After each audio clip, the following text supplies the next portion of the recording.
gutxi aipatua zen, bereziki Airbnb motako plataformen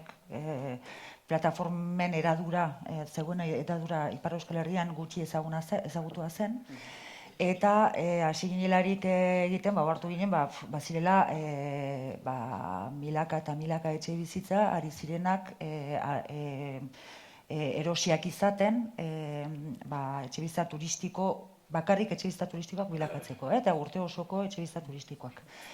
Horrek bazuen arrazoi bat, Parisen konpentsazio neurria indarrean jarri zen, Bordalen ere bai, eta nolabait Parisen zelarik Airbnb-ren eremu garrantzi edo komertzio handiena, txikitzen ari zitzaion Airbnb-ri, orduan izan zuen politika bat, zabaltzeko herri ertainetara eta kostaldeko herri txikietara, merkatu berriak egiten. Eta egia dena, horrek gu egiten genuen irakurketa zen, izan da, eta gero hirigintza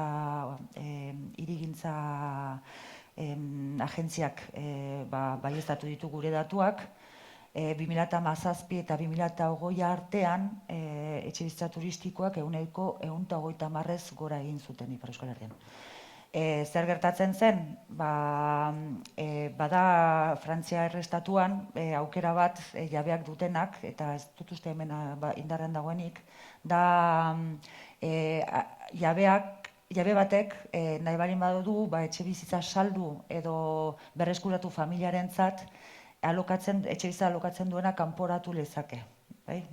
Badu agindu bat, badu epe bat, alokazio kontratuak bukatu horretik badu epe bat egiteko, eta gu ikusten genuena zen etxe bizitza alokazioan edo alkilerrean zeuden herritar asko, kanporatuak izaten ari zirela beraien etxe bizitzetatik, etxe bizitza turistikoak egiteko, eta fenomeno hori ukitzen ari zen baita auzo herrikoiak ere. Eta horrek hori ikusi genuarek, erran genuen hau hemen balin bada egoera hau erran nahi du edatua dagoela biziki Ipar Euskal Herri osoan. Eta egia dena hala izan zen. Nahiko herritar asko horrek areagotu zuen etxebizitza krisia, eta hastapenetik erran genuen, nahi balin badu beti ere, etxebizitza eskubidea bermatu alizateko, berzirela horiek arautu. Arautu zen, baziren hainbat kontrola gutxi zegoen, neurri batzuk hartuak izan ziren, erabilpen aldaketari dagokionez, zen jabeek barzuten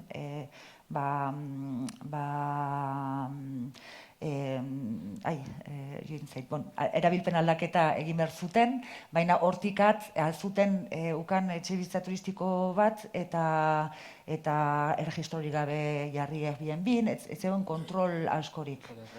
Oso desregulatua zegoen, orduan guk egin duguna hastapenetik erregulatzeko beharra eta bereziki konpentsazio neurria Parisen eta Bordalen indarrean zegoena frogatu juridikoki posible zela Ipar Euskal Herrian ere indarrean jartzea. Eta hortan lan egin dugu asko Hirigun Elkargoko hautetxeekin eta beharrik bozkatu egin dela eta gaur egunean indarrean dela eta kontrolak badirela. Gainera ondoko neurria onartu edo errespetatu ez duten jabe batzuk auzitara pasako dira datorren urtean, eta nahi du kontrolak badirela eta ulertzen ari dira jabeak edo eskrupulo gutxiko jabeak edo agentziak gaur egun ezin daitekela edo zer gauza egin arlo hortan. Konpentsazio neurriak duen alde ona da, mugatzen ditu, nahi baduzu etxebizitza turistiko bat egin, bereziki zure etxea delarik, behar duzu konpentsatu beste etxebizitza bat urte osoan alokairuan jarriz, auzo berdinean eta erube berdinean. Eta hori behar duzu sortu, eta hori oso zaila da egitea eta berez mugatzen du etxebizitza turistikoa. Guk erraiten genuena etxebizitza turistikoekin eta genera ez da bakarrik Ipar Euskal Herrian, ze berriki egon nintzen Donostin itzaldi batean eta fenomenoa hemen berdina duzu. Gu tsunami bati konparatu genion gertatzen ari zena etxebizitza turistikoekin, ari zela alokairua parkea guzti zurgatzen, eta Donostin gauza bera gertatzen ari da, eta aliz guk ez genuena eta zuek eta igual Euskal Herrian badaukazuena da debekatu alizatea herri eta ahalmen hori edo eskumen hori daukate herriko etxeek hemen, guk Ipar Euskal Herrian ez dagoena. Orduan, konpentsazio neurria da horietariko bat, neurtzeko edo arautzeko neurri horrek indarra badu. Eta gaur egun lege bat, berriki lege bat bozkatu izan da, fiskalitatearen arloan, berba da hori geroseago aipatuko dugu, non onura fiskalak zeuzkaten ere etxebizitza turistikoek beste konbatu. Tsunami turistikoaren ideia lapurtuko dizut. Carlos Odiratxe, turismo etxeekin, etxe turistikoen efektua. Nik, badago hitz bat ez, beti olako espazioetan beti agertu behar dela gentrifikazioa. Orduan, nik beti azaltzen dut hau ere hitz horrekin, badakizuen ez, gentrifikazioa da ez, norbait diru gehiagorekin datorrenean zure auzora eta berazu kanpora zoaz. Orduan, denda normal bat zegoen lekuan agertzen da, delikatezen denda bat, eta dena aldatzen da. Nik esaten dut beti turistifikazioa dela gentrifikazioaren maila gorena, edo hurrengo pausua. Ja ez dator beste bizilagun bat, ja dator norbait azte buru pasa egitera ez, edo nostira, eta delikatezen zegoen leku horretan agertzen da souvenir denda bat, dena aldatzen da, ez? Eta espazio eta dena. Eta nik uste dute horrekin esan nahi duana beti da, ez dela bakarrik etxe bizitza arazoa prezioetan, aldatzen dela dena. Auzo ekonomia, konfigurazio, dena. Eta hori uste Donostin ere horren inguruan asko dakitela eta ja modu praktikoan bizi aldutela. Eta horretarako berriro oinarrizko elementuak etxe bizitzak bizitzeko dira. Baten du nahiko logikoa dela, ez? Orduan, ez dira, niretzako, turismo, piso turistikoa badira jarduera ekonomiko bat. Ondo, da jarduera ekonomiko bat. Baita ere, destileria bat ere bada jarduera ekonomiko bat. Eta pisuetan ez dira jarri destileriak. Ez ezin da, orduan, ondo, jarduera ekonomiko hori egin marko da beste leku batean. Edo, erabilera hori da. Baina erabilera etxarena da bizitzeko. Horien logikoa, ez dute etengabe errepikatu behar dugula. Eta beste elementu bat, eta lortzen dut ere lehen aurrekoarekin etxe utzena. Segero, beti ematen du estaria dela ez dakit, pobren artean, baina dela debekatzea norbait, pertsona xume bati, bere negozioa, egitea, eskubidea.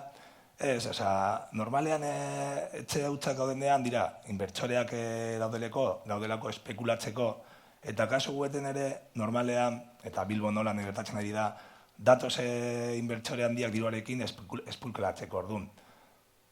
Arazoa da, lehenengo eta behin beraien kontra joan behar gara. Bi kasuetan, hutsak gaudenean, eta erabiltzen direnean ere bestelako jarduerak egiteko. Eta uste dut konpleju barik. Bestela, ez da bakarria arazo bat eskubidea ez dela bermatzen baizik eta eskaldatzen da dena. Auzoa bera eta nik hor izan behar garela oso, argi, ideologikoki, baina baita ere praktikekin arazo barik eta zorionez behintzat Euskal Herrian udal askok erabaki dute moratoriaren bitartez, ero debekatzea pisuak, eta hori, uste dut dela bizirauteko herri moduan ere estrategikoa. Nik dituko nuke ere, igual gehitzeko, ez dela fenomeno bat hausaz gertatu dena batzuk espekulatzera etorri delako, baizik eta turistifikazioa eta turismoera emandako ekonomia izan dela instituzio publikoetatik urteetan sustatu den politika ekonomiko bat ere bai, ez da, etxe bizitzan du eragina, baina lan baldintzetan du eragina, ez, lan baldintza prekarioagoak sortuz, auzokoak espulsatuz, eta etxe bizitzen presioa igoz, eta beraz, lotura dago, azken finean badela, estrategia ekonomiko bat, izaera integrala duena eta elementu ezberdinetan aterrizatzen dena, ez? Eta beraz, reproduzitzen du hasieran hitz egin dugun arrakalaren hori, ez? Pobretzen ditu bertako biztanleak ehun ekonomikoa hausten delako, igotzen ditu etxe bizitzaren prezioak, kanporatzen ditu pertsona horiek, eta beraz, hor bai kokatzen dela lotura. Eta gero, nik hemen bai, jendarte zibilaren papela balioan jartzeko neurri hauek ere hartzen ari dira, azken urteetan egon delako aktibazio sozial bat, auzo mugimendu askona eta eragile askorena arazo hori seinalatu dutenak eta moduren batean zentzuzko bihurtu dutenak, haizu, etxe bizitza turistikoak ezin dira izan hainbeste, ezin dira egon hainbeste turista gure kaleetan, botatzen ari gaituzte gure etxe bizitzetatik, eta orduan guztut horre ere, zentzu komunaren aldaketan jendarte zibilaren kontzientzia hartze eta antolaketa hori oso garrantzitsua izan dela, eta garrantzitsua izango dela ere hartzen diren neurriak benetan har daitezen eta efektiboak izan daitezen bermatzeko, zeren etxe bizitza turistikoekin ere gertatzen dena da fraude handia dagoela, eta ez dagoela fraude hori nork kontrolatu, ez? Eta pizkat provokatzeko, baina duela gutxi lanbide jarri zuen buzoi bat salatzeko nork egiten zuen fraude RGIarekin, ez? Eta nik zergaitik ezin dut salatu pisu turistiko baten fraudea. Ez, nire pisuan badago, ez? Non dago hor administrazio publikoaren ardura. Orduan hori ere garrantzitsua iruditzen zait, eta gero, pizkat pasadan dugulako, ez dela inkonstientea guztia, Alejandro gaipatu du, etxe bizitza legean utzi den iesbidea pisu turistikoena izan da, a kontzientzia. Orduan, hor ere badago gatazka punto bat, antolatu beharrekoa, eta etxe bizitza maizterrek asko seinalatzen duten elementuetako bat da, Ainizek esan duena, eske auzokideak kanporatzen dira edo kontratuak finalizatzen dira eremu horretara bideratzeko. Orduan, horri muga jarri behar zaio ere bai. Badirudi etxe bizitza turistikoena gatazka gaia, izango dela